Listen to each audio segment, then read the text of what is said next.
I'm in a place called Kabeja, which was previously Port Elizabeth.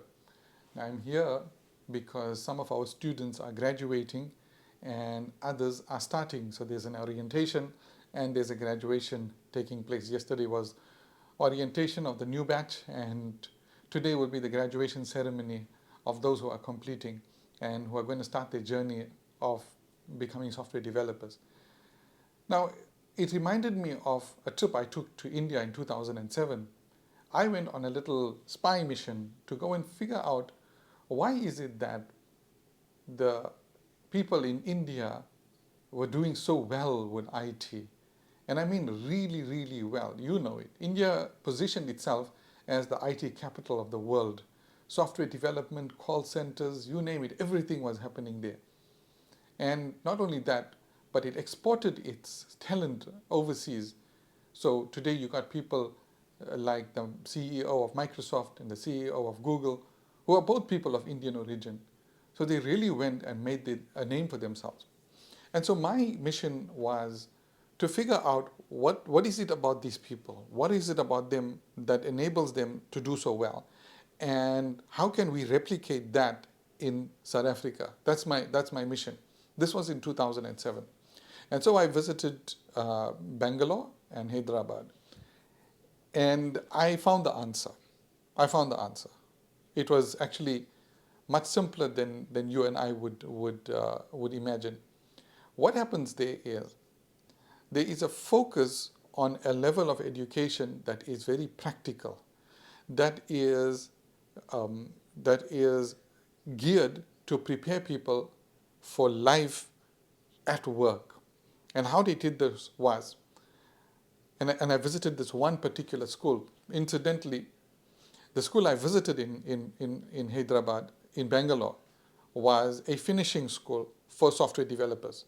So they would take people with degrees, with master's degrees, and they would train them up for the world of work.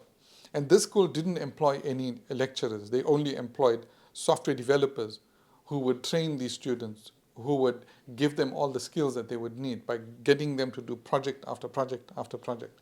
Incidentally, the person who ran that was actually the ex-CTO of Sun Microsystems. I mean, it's a great thing to be able to learn to code Java. These guys at Sun Microsystems created Java. And so he got together with a number of experienced software developers, and they started this school. And they used to churn out people and put them out into industry, both in India as well as abroad, particularly in the US. And I thought to myself, I can do this. We got the talent here in South Africa. We've got the intelligence. Let's start something like that. And so when I came back, I think it was a couple of years after that I started IT Varsity. And IT Varsity, well, that time it was not known as IT Varsity. IT Varsity was started as a finishing school for people with degrees in computer science and other degrees, because it was quite odd that when I started advertising, I started to get people with BCom degrees also who wanted to get into the world of IT. So I started in my little granny flat, and I put out adverts, and people started coming. And well, you know the rest. Eventually, I started to get more and more calls from people who didn't have their first degree, and then so we had to get accredited. Now, that little backyard business of mine became IT Varsity today, which is graduating hundreds of students every year and is operating across the whole African continent and in other places beyond also.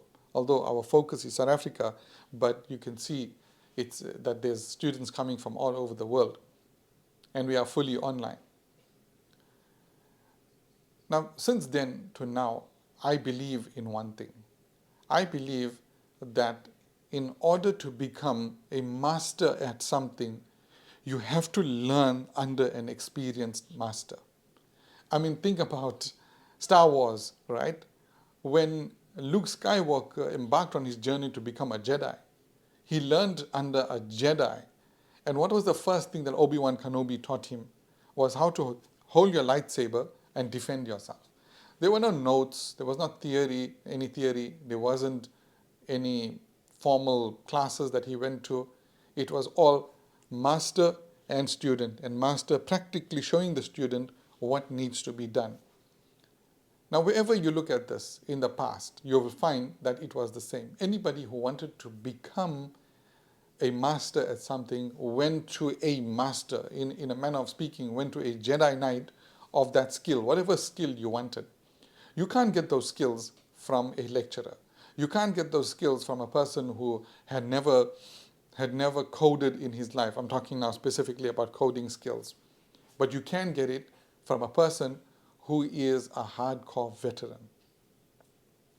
And so since then, at IT Varsity, we focused on the one thing only, to bring on very, very brilliant software developers. And that's why you find that the person who trains my students on Java has like 25 or 30 years of experience. And this guy is a kind of a Jedi Knight when it comes to Java. It's the same with Python, React, web design. All of these are veterans who are teaching my students. And not just teaching them theory, but teaching them what exactly they will need to get into the workplace. And that's what counts. And that's why my students come out very different from others. That's why when they go into the job market, they do much better than everyone else, because they got skills, not just theory. And so our secret is that we hire these types of people. But the trouble is that they don't come cheap, and they are not the best of teachers sometimes. And that's where we come in. Well, personally, I come in and I train them how to make a course based on the knowledge base that they have. So I teach them the whole concept of instructional design. Now, why do we do this? We do this because this is one of the elements that leads to what we call transformational learning. It's actually a popular term. Learning, according to some learning experts, needs to be transformational. It's not just about a knowledge transfer. It's not just about getting a qualification, a degree or a certificate or a diploma. Learning, especially at the tertiary level, needs to be transformational. What does that mean? It means it transforms the individual from one version to another. Now, I used this example before and I'm using it again. It's like a caterpillar going into the pupa stage, completely dissolving and coming out something completely different. So our expectation for every student is that they come into our system, and in the period of 1 year, they become completely different versions of themselves, much, much better versions of themselves. So you would have had this person who had no knowledge and skills coming out with knowledge and skills.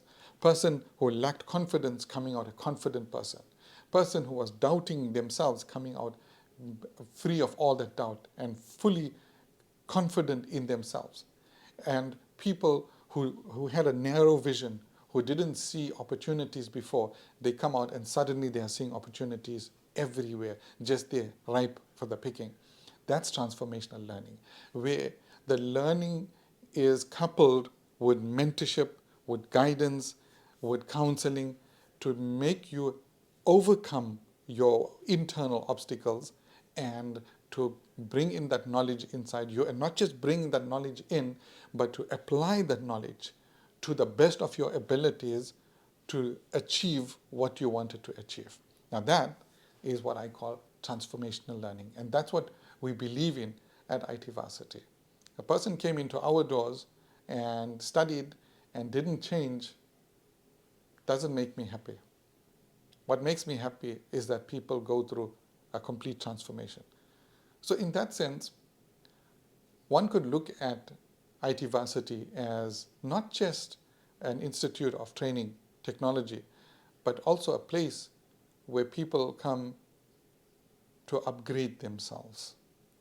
It's a human upgrade facility. It's where people come to become better versions of themselves. Now, how do we do this? How do we do this? The first way we do this is we went right down to the deepest fundamental philosophy of why IT Varsity exists.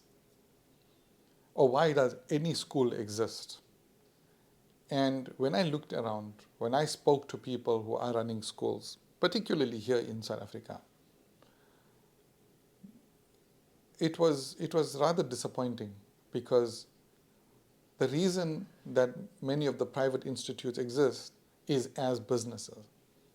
Now, there's nothing wrong with running a business, there's nothing wrong with making a profit. But I believe if you choose to get into the game of education, do it properly. It's the one thing my dad always taught me. Chase quality, never chase money, chase quality, the money will come. And so I felt a bit disappointed that there wasn't any strive for quality to bring the best possible education to our learners. And the result of that is that every year in South Africa we are graduating tens of thousands of individuals, tens of thousands of young people are getting out into the job market, but they can't find jobs. They can't find jobs simply because they are unemployable. They don't have skills. And people blame the businesses. I was one of those people. I used to blame the businesses. That why are these businesses so hard about this? Why can't they be lenient? Why can't they make concessions? Until I was running my own business. And I started to understand the kind of pressure that businesses are under to deliver. If we don't deliver as businesses, we will lose our competitive advantage. So for example, if I run a web design company and a client needs me to build a website, an e-commerce solution, and they need that e-commerce solution in the next 6 weeks, I have to deliver. I can't say, well, I just got this new graduate from a university who has no development skills, but we are teaching him, he will be ready in 6 months' time. Can I do that? What will my client do? What will they think? They'll think this guy's an idiot. And they'll go and they'll take their business elsewhere because they need it in 6 months. It's not their problem that my developer doesn't know how to code or doesn't know how to develop websites. It's my problem. I hired that person, so I need to take responsibility for that. And that's why businesses are like that. They need to be competitive, and they can't just hire anybody on the hopes that this person will somehow learn, unless they have the time and the budget and the resources for that, which is very rare. So I looked at the deepest philosophy of every institute, the public and the private institutes, the public universities, the private colleges, and I saw that with the privates it was all about money, it was all about business. With the public universities, there's a different set of problems. They've become complacent because they've got brands that are so well established that they can churn out nonsense and people will still buy that nonsense because they're an established brand. And people somehow think that being at university is the greatest thing one can do. And so observing this, I decided to come in and do something completely different, to approach it on the most philosophical, most fundamental level in a different way. So what did we do? We asked colleges, what is your product and who is your customer? And as you expect, any college would say that my product is the course and my customer is the student. There's a money exchange and the student gets the product. I said, well, that's the problem. I discovered that's exactly where the problem lies. What we decided to do was something different. We defined the product as the student and the customer as the business that will be employing that product, that student. And so we had to prepare that product in a way that is good enough for that customer. That customer needs to be happy with that product.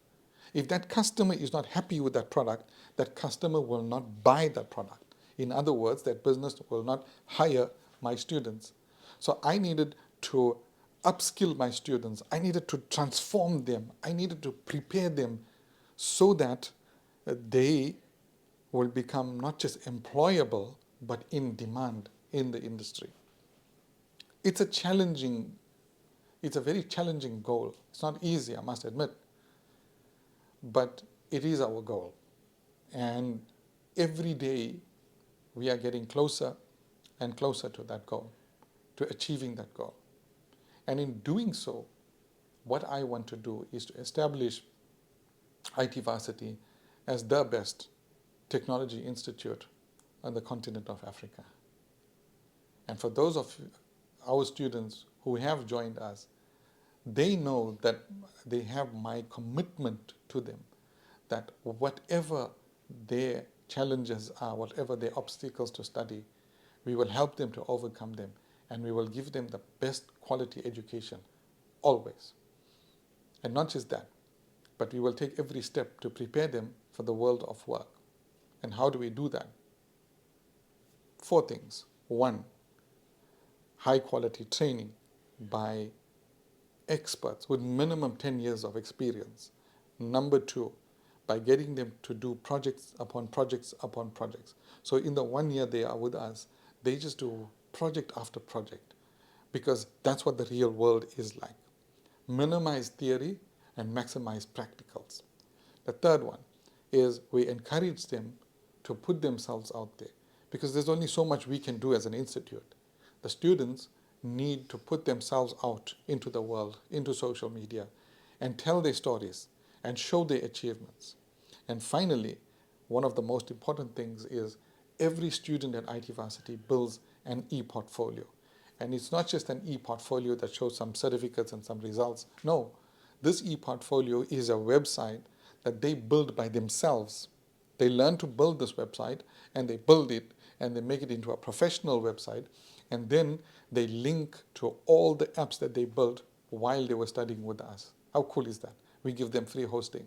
So with these 4 powerful tools, we are trying to transform learning on this continent, and we are just achieving what we set out to do.